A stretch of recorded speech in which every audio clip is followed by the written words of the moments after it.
A distant campfire glowed between the trees, but no one else was supposed to be out there. At first I thought it was a trick of my eyes, an afterimage left by staring too long into the dark. The forest had that effect at night, especially once the moon dipped behind the ridge and the world collapsed into gradients of black. But the glow persisted, steady and low, a dull orange pulse threading between the trunks. I stopped walking. The dirt road behind me was silent, swallowed by trees. Ahead, the trail narrowed, pine needles softening my footsteps until even I could barely hear them. The glow sat maybe 100 yards off, just far enough that I couldn't make out its shape, just the suggestion of flame licking upward. No one else was supposed to be here. I knew that for a fact. The ranger station had been clear. Seasonal closure. No permits issued this late. No planned burns, no group sites open. I'd driven an hour past the last gas station, another 40 minutes on gravel, and parked beside a trailhead sign so weathered the lettering had gone smooth. Solitude had been the point. I listened. The forest answered with its usual night noises, distant insects, the occasional creak of branches adjusting to the cold. But there was something missing. No human sound carried from the glow. No voices, no laughter, no clink of metal or pop of burning sap. Just the light itself, breathing faintly as the fire shifted. I told myself it could be old. Embers left behind by someone who hadn't followed the rules. That explanation sat poorly in my chest. A fire left unattended would have guttered out by now, leaving only a dull smear of red. This was alive, fed. I moved closer. With each step, the glow seemed to slip sideways, repositioning itself between different trees, always partially obscured. It felt less like approaching something and more like being kept at a precise distance. The ground dipped slightly, the air growing cooler, carrying the smell of damp earth layered beneath smoke. That was when I noticed the second thing. My own campsite, my tent, my fire ring, sat behind me, invisible now but very much present in my mind. I could picture it exactly. The arrangement of stones, the way my pack leaned against a log, the faint white scar on the bark where I'd scraped it earlier. And beneath that image, a creeping doubt began to form. I didn't remember lighting my fire. I stopped again, heart thudding loud enough to feel in my throat. Of course I remembered. I'd struck the match, shielded it from the wind, watched the tinder catch. But when I tried to replay it cleanly, the memory blurred at the edges. The moment itself felt assumed, not recalled. The glow ahead flickered brighter, as if responding. I became acutely aware of the space around me. Trees pressed in close, their bark pale and rough, catching fragments of firelight that weren't quite right. Too warm, too directional. Shadows stretched and collapsed as I moved, occasionally forming shapes that suggested symmetry before breaking apart. The sense of being watched settled over me without drama. No spike of fear, just a quiet, invasive certainty, like realizing you've been speaking aloud to yourself in public. I thought about calling out. The word hello rose in my throat and died there. If someone answered, that would be worse. If no one did, worse still. The forest floor sloped gently downward. As I followed it, the air grew still, the sounds thinning until my breathing felt intrusive. The glow resolved into a clearer form. A low campfire ringed with stones, flames burning clean and steady. There were no people around it. No gear, no tents, no footprints. The stones were arranged with care, each one similar in size, set equidistant. The fire itself burned with an unnatural patience, consuming nothing I could see. No wood fed it, no ash spilled beyond the ring. I circled slowly, every sense tight and brittle. The heat reached my face, familiar and wrong at the same time. The fire crackled once, sharply, like a punctuation mark. Something shifted behind me. I turned, pulse roaring. The forest stood unchanged. Trees, darkness, depth without distance. But I had the distinct impression that the space behind me had reorganized itself, subtly, while my attention was elsewhere. I backed away from the fire. That's when I realized the arrangement of the stones wasn't arbitrary. They matched my campsite, Not exactly, no two clearings are identical, but close enough to send a cold bloom through my stomach.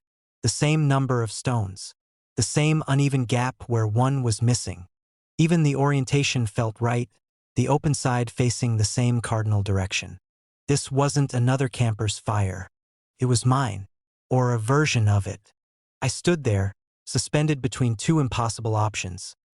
That I had somehow walked in a circle without realizing it, or that something had replicated my camp ahead of me, piece by piece. The latter felt more honest. The glow behind me flared suddenly. Not loud, not aggressive, just brighter. I spun, expecting to see my original campsite, but instead found only more trees. No fire, no tent, no road. Panic tried to take hold then, clawing and sharp, but something deeper kept it at bay. A heavy, sinking understanding. The forest hadn't lured me with a stranger's fire.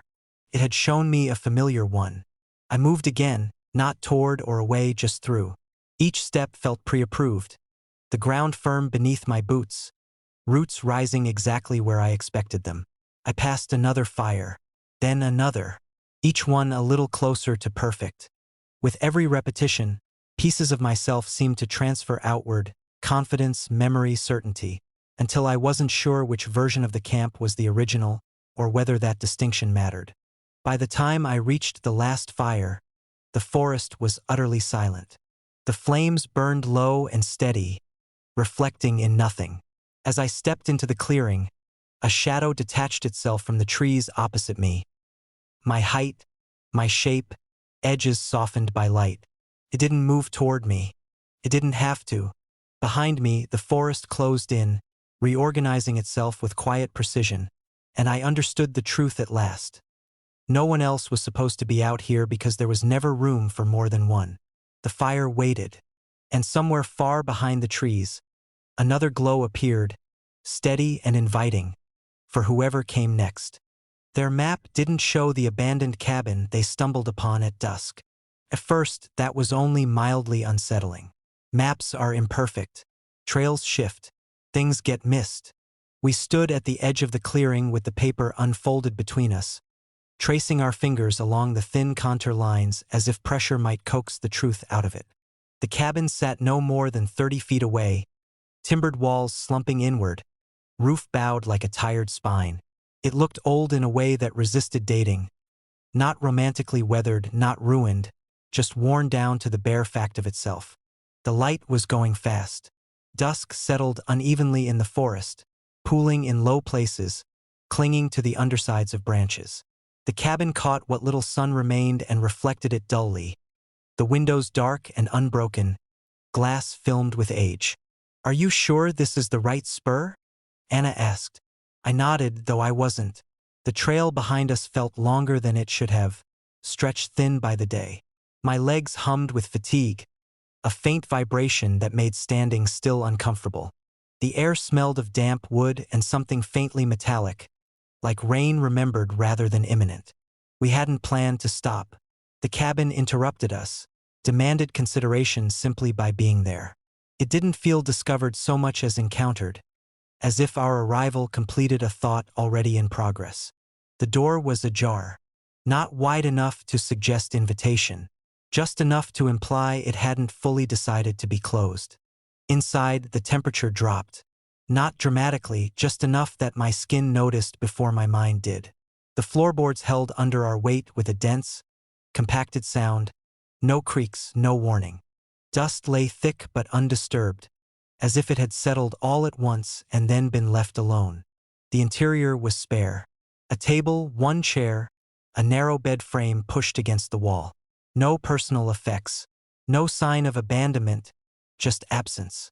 The windows admitted light reluctantly, dusk filtering through them in flattened strips that didn't quite line up with the angles outside. I had the peculiar sensation that the room was slightly smaller than it should be. Not claustrophobic, miscalculated. Like a copy made from memory rather than measurement.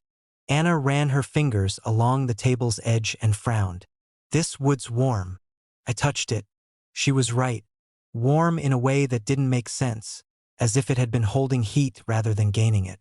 The walls felt the same, dry, smooth, faintly yielding under pressure, more like skin than timber. I pulled my hand back and told myself that tired minds invent texture. We spoke quietly without meaning to. Sound behaved oddly in the cabin. Our voices seemed to stop just short of echoing, absorbed by the walls. Even our breathing felt muffled, redirected inward. On the far wall, something caught my eye.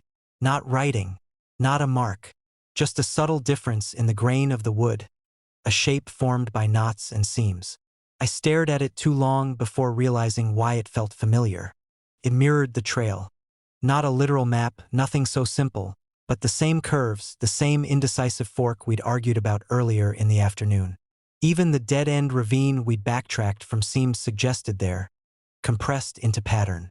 "Do you see that?" I asked. Anna shook her head slowly. "I don't want to." The silence pressed closer after that. Not heavy, not threatening. Intent. Like something waiting for us to finish a sentence. I tried to remember when we'd last checked the map. The memory slid out of reach, not gone but blurred, like text read too quickly. I knew we'd been confident earlier. I knew the day had unfolded logically. But the sequence, trailhead, stream crossing, the long ridge walk, refused to arrange itself in order. The cabin didn't feel abandoned anymore. Felt paused. We left when the light thinned to gray. Or tried to. Outside, the clearing looked subtly altered. Trees stood closer together, their spacing just slightly off from how I remembered it. The path we'd arrived on did not present itself with any confidence. Several narrow gaps offered passage, all equally plausible, all equally unfamiliar. "Which way?" Anna asked. I pointed, then hesitated. The gesture felt rehearsed, muscle memory divorced from certainty. As we walked, the forest absorbed us without comment. Our footsteps made sound, but the sound didn't travel. Every few minutes, I caught a glimpse of the cabin through the trees. Not receding, not quite following, simply there, maintaining a polite distance. We stopped arguing about direction. The effort felt unnecessary, like debating the outcome of something already decided. Eventually, the cabin appeared ahead of us again. Closer this time. The door stood open wider now. The interior light had shifted, dusk thickening into something more uniform. Inside, the room felt more precise, the angle sharper, the space corrected. Understanding arrived without drama. The cabin wasn't a place someone had lived. It was a reference, a structure built to remember how people move through space, how they hesitate, how they choose. It didn't trap us.